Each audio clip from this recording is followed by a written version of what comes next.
All right. This will be chill. We'll talk. I'm so curious about your 1500 potential. Oh yeah, same here. You and me both. All right. We're good, Mac? All right. Sure. Chris Chavez here at the Grand Slam Track Racer Summit. First off, Marco, congrats on incredible year. You've got the Olympic silver medal. You have signed with Grand Slam Track, ran 141 and moved up on the all-time list.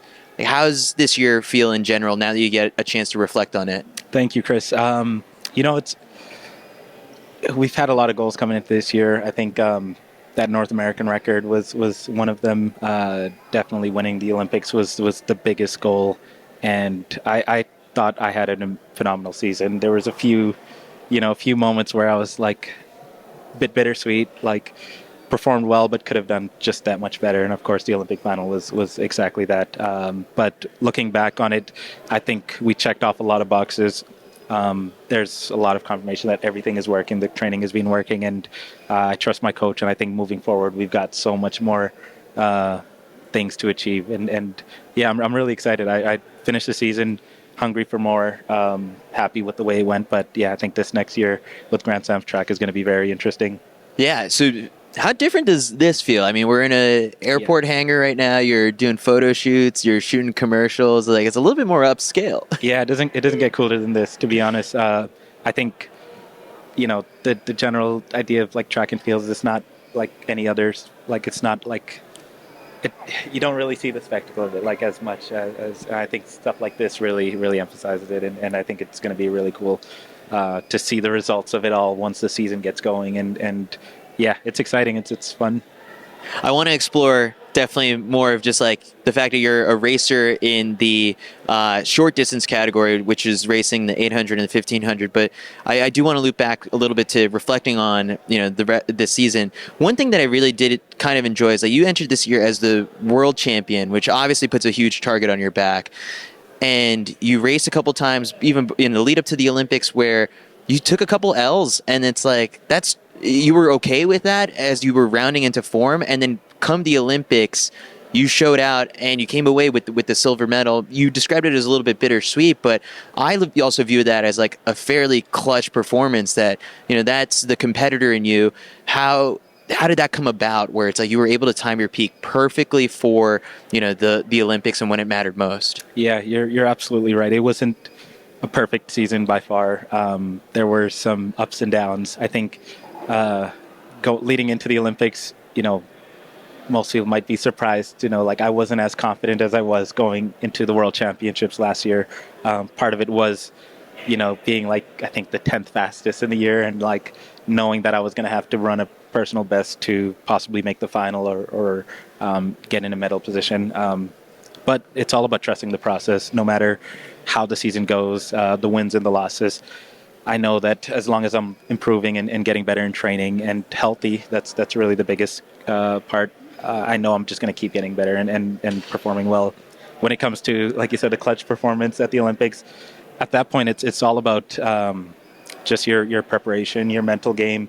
I think those last few weeks, there's not really a whole lot you could do to really get better. So I knew going in, like this is what I've got.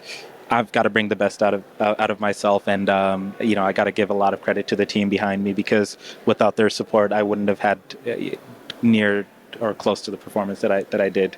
But I want to be known as the guy that when I'm put in high pressure situations, I can perform to the best of my abilities, and I think I'm kind of proving that in the past couple of years. How was that? I guess like you just threw out the phrase that it's like processing the fact you potentially had to run a PR to make it into the final. What elevated the 800 this year? Obviously, everyone's trying to pinpoint where the marginal gains were. Is it the fast track, the spikes, the bicarb? It's all those factors coming together.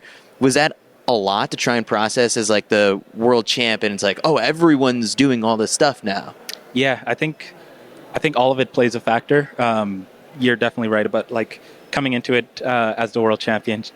I knew last year, finishing the season, that it was going to be tough to come back, and I'm going to have a target on my back, and I actually embraced that. I went into training highly motivated, very ready, like ready to train harder than I ever have, and I thought I did that really well. I thought Coach and we had a plan that just worked out. Funny enough, it was in May. We had a workout that kind of indicates like where I'm at in the 800, and it showed that I was at 141 shape, 141.5 to be exact. And I got Can you really share what the excited. workout was? I don't know if you've heard of a Cosman test. It's a 60-second run, very like almost full out. You take 3 minutes, big 3 minute rest, and then you do another 60-second run. And the total distance, there's a chart and then a way to calculate. Like, Yeah. it's always worked for me. Like I've been doing it for years, and This year was the best showing yet. yeah, in the by data. far. And I had so much confidence after that. I was like, okay, I know I'm in great shape. Not thinking that there's going to be 5 other guys that are also in that shape. So yeah, I went into the Diamond Leagues like very confident, ready to go, and then watched the other guys pop off crazy times. And now I'm like, okay, reality check. Like, okay, everybody's training hard. So I think that's also the main thing, is that everybody's motivated to push themselves to another level. The spikes, the new tracks, the bicarbs are definitely helping as well. And you didn't try bicarb until the Olympics, right? That's right. So Wow. What a risk. Well, here was the thing. I knew about it, and I think I did all the research. I trusted it, but I just felt like there was something missing. And when you get to that point, you don't want to leave any stone unturned. I think I had, some people saying, don't take it. This is very risky, especially last minute. If I could have gotten it sooner, I definitely would have. So I tried it out the week before. Didn't have, like, The GI issues or anything, yeah. Nothing crazy. So I was feeling good about it going into the games. I didn't use it for the first round. I figured I would be okay. The semifinal was honestly the most nervous I've ever felt before a race. Ever. I wouldn't say ever, but like all season. Yeah, Okay. definitely, for sure. It was up there, though. It was up there. I think just based off the previous Olympic experience, not making it to a final, knowing how that felt, I didn't want to go through that again. So I just wanted to make sure I did everything I could, to prepare myself the best. And it turned out really well. So after that, I knew we're back into, I'm back to myself again. Yeah. So the final just played itself out the way it did. And but yeah, I think the preparation leading up to the games, we did everything we could. We try to leave no stone unturned. That's just the approach that we try to make every year.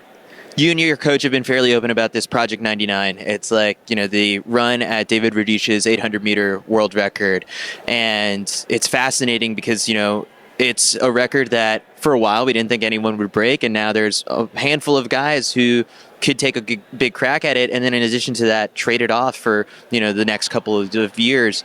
Now, with signing with Grand Slam Track, it gets really interesting. How does Project 99 fit with now the fact that you're going to be running 4 quality 800s and in addition to that 4 1500s as well? Yeah, it's going to be interesting. It's funny, the world record, the thought of the world record has kind of been something that's on my mind for years. I think even before I was running 145, like that's something me and Coach talked about, he believed that I could eventually get to the point where I can run 140. And as we've gotten closer and closer, we've just that just became more of a reality. And I think what I've noticed is some of my best performances have always been in like championship scenarios, no pacers. At the Olympics, for example, like I did not think I was running that fast. I think that's just kind of the way things work. You run your best when you're not trying to force it. And I think the Grand Slam track provides all of that. Like you're in you're going to have the championship feeling where it's just no pacers, every racer for themselves. Yeah, and, like and hot we take, just gotta figure it out. You don't really need pacers nowadays for the 800. Everyone's just attacking it so fast from the get-go. Right. I mean, you'll need somebody to kind of set the pace in the race, but when you're in it, not thinking about times, you don't really realize how fast you're running. If somebody would have told me that I was going to run 51 and 50, I would have told them like that's a complete lie. Like, but to actually do it now, I know that it's possible, and who knows, we might see some ridiculously fast times in one of the Grand Slam track meets, maybe more. in both the 8 and 15. Yeah. I think it's going to be really exciting. I think, unfortunately for Pacers, that's if it turns out really well, people are going to start questioning, the need for them. But I think they're very important. But Yeah. this is just a different type of race. It's a lot easier to watch for the casual fan as well. Like, I've had a lot of people ask, like, why did that person just stop Yeah. running in the middle of the race? And like, no, that's their job. So it's going to be really cool to see it play out the way it. How do you think this is going to benefit like your race tactics? Because I was speaking with Luis Grijalva, and he was like, "Yeah, being from Guatemala, like I don't get the U.S. Championship type of stage where I get to see the biggest competitors in the world sometimes go head to head at the championships, and like you have some of that in Canada, but now like."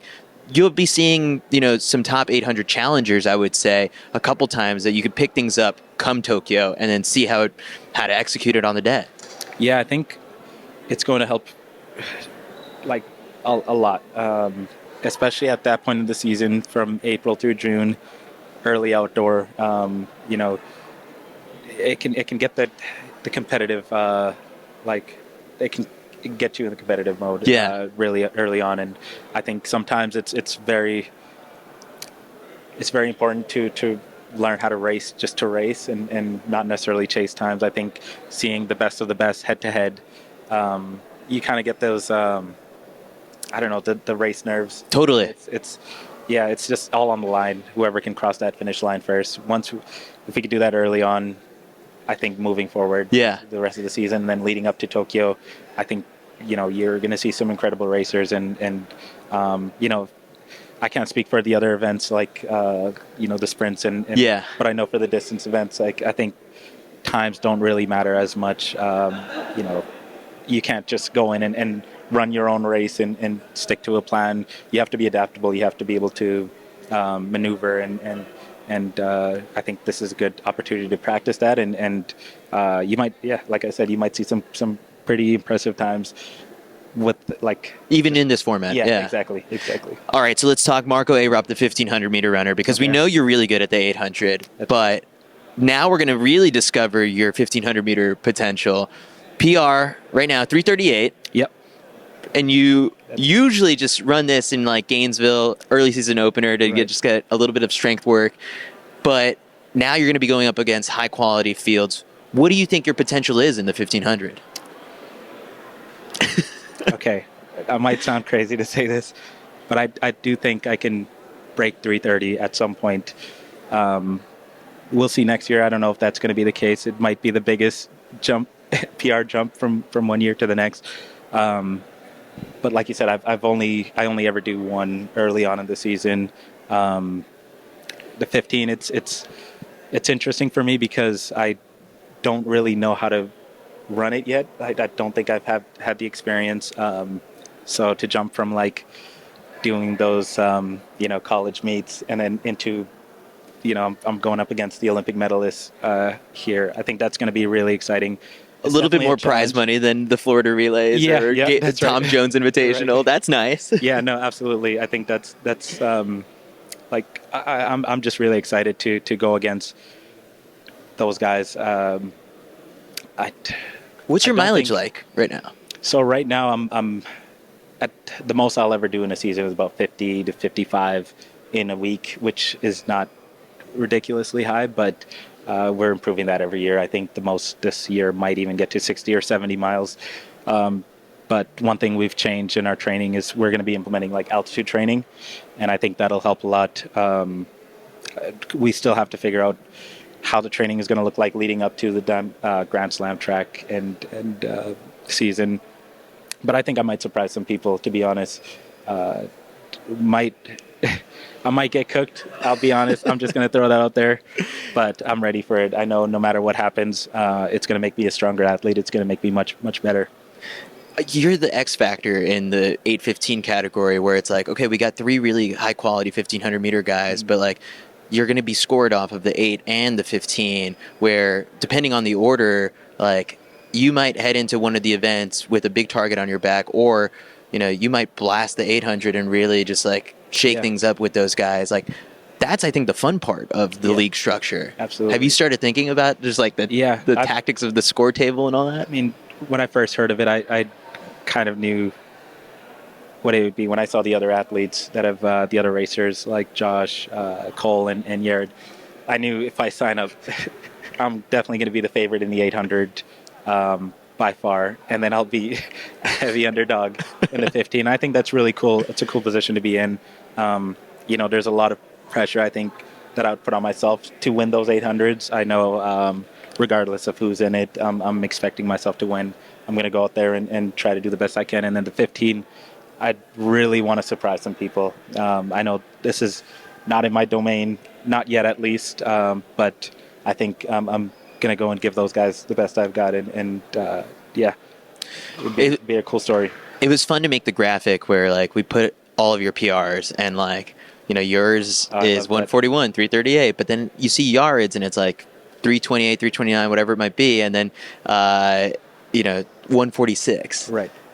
How different is it going to be racing those guys in an 800 versus like what you're typically used to at, a Diamond League with when you go up against a Sajati, a Bryce Hoppel?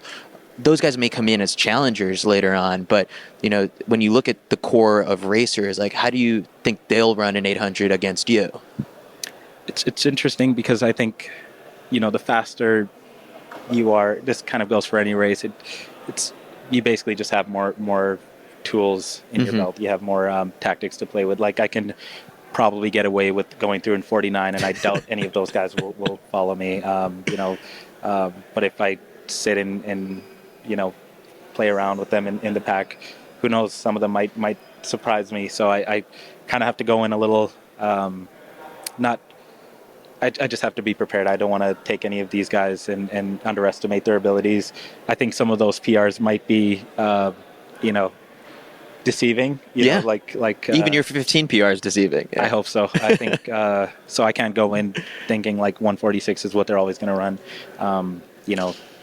Being in that sort of race setting, some of these guys might surprise themselves and the rest of the world in their 800 abilities. Like kind of like. Cole in the 15, huge PR in the final of the Olympics, and that might be the case in the 800 as well. So I'm ready for just about anything. I think when the time comes in the moment, I'm going to have the right tactics, and hopefully in the 15 as well as the 8. All right, my final question for you is: now we have the racers set. It's you, Cole, Josh, Yared. Who do you want to see come in as a challenger? You could throw out a couple names. Okay. Because we have a strong 1,500 field, I'm going to start with the 800 guys.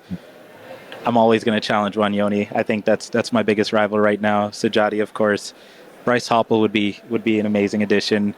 Now the 15 side, I think Jakob Ingebrigtsen would be pretty cool. I don't know. He's so hesitant on the 800. Yeah, I mean his I think he's really strong from the 15 and anything up that's his if he steps down for the 8, that might be a bit challenging, but it would be really cool to see him in it. And then of course I've got to go with the young guy Hobbs Kessler. He made both semifinals. He's definitely has the most potential in both events, I think, out of everyone. Or if you, I don't know the numbers on this, but if you like if there was a way to calculate the average between both, I think he would. I think he's number one if you average out both those PRs. But those would be the first guys that come to mind. You can't let a challenger come in and steal $100,000 though. No, but I think it's more exciting for the people to watch, and I love competition. The idea of having the best of the best, all together in one race, multiple races. I think that just gets me excited. I think that's what the fans want to see. 4 races, I guess 2 with the challengers. That would be really exciting. Yeah. But yeah, no, it's really cool. I don't feel like you can go wrong with most athletes at this level, though. Yeah. There's just so many guys out there that can compete at this level. Why can't it be spring 2025 already? I know. It can't wait. Well, I can wait a little. I need some training to do. I need to do some preparing. But Marco, I appreciate you taking the time. Thank you so much, Chris. It was my pleasure.